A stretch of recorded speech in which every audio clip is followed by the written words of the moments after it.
What's up? What's up? GS350JP in the house. Anyway, I want to talk about a topic called love and hate, or actually the difference what I believe is the difference between love and hate. And it's really simple, so this might be very short.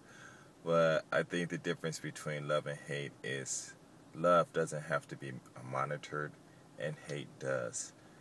And what I mean by monitor is monitoring within yourself or from an external force. So let's say if there's love, then no one should, those who are for love, and I'm not saying love is being foolish, because love, to me, love is like peace or something, it's basically,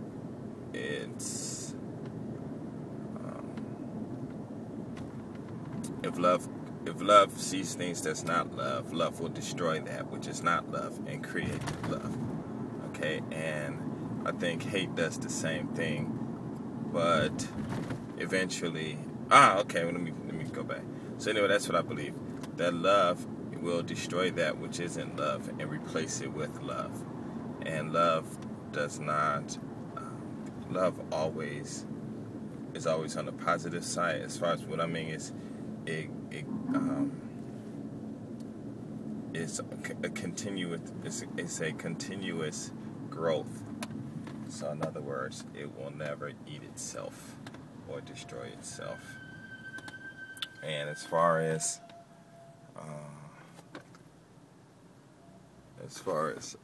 what is that thing called?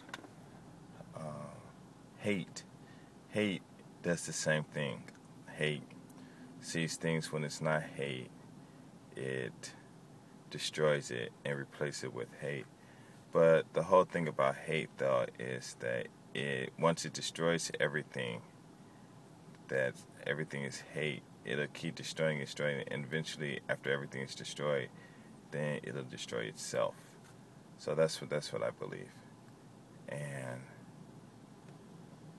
it's really interesting, because I just got a email from someone saying, it's not the first time, but it says, like, this video from a Do You Love Black Men video, it says, it makes me want to hate black people even more. And I kind of laughed, because too many people are just focused on us, and they don't have their own things to do, which is pretty sad. But when he said that, I'm like, well, how can you hate more?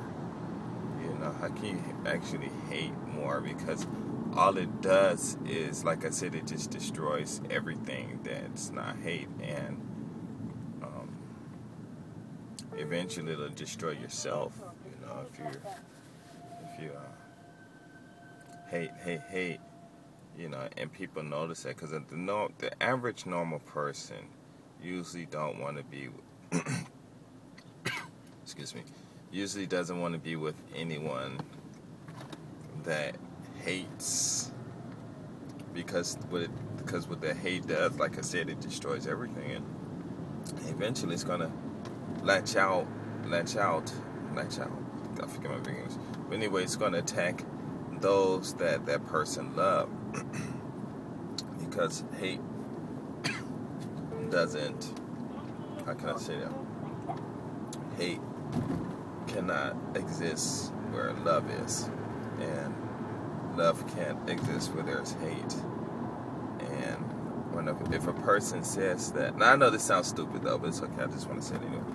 But when a person says they hate something and then love someone else, it's kind of hard to imagine, for me, to imagine how that actually works. Now, I see that it works, but what I mean, and that's where it goes back to the monitoring thing, because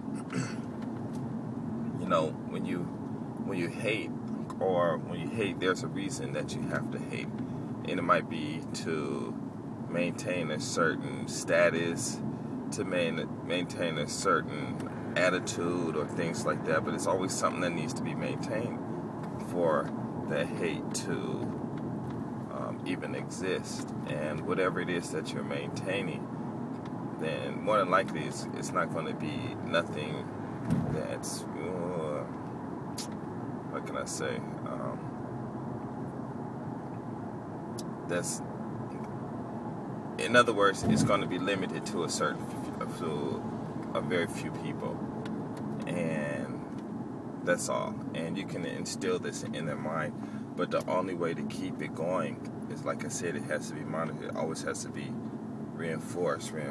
These people hate you, so you got to do this, and and it's just hate, and the whole thing is, though, those people that started the hate, for whatever reason it is that they know that whatever they're trying to achieve in somewhere in the future or whatever, that it doesn't, that without hate, or without the hate, which isn't adhesive, that it will fall apart. And that's, that's what I feel. And as far as love, what I mean by, like I said, love is not stupid or weak or anything. It's just, the fact is that love doesn't have to be monitored.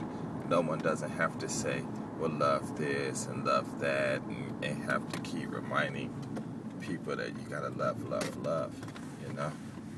And if neither of them were to be monitored, then of course hate would ultimately disappear, because I'm sure people got other things to do or other things to think about than constantly being reminded or constantly keeping themselves in check about hating a certain thing, hating certain people, hating certain conditions and stuff like that.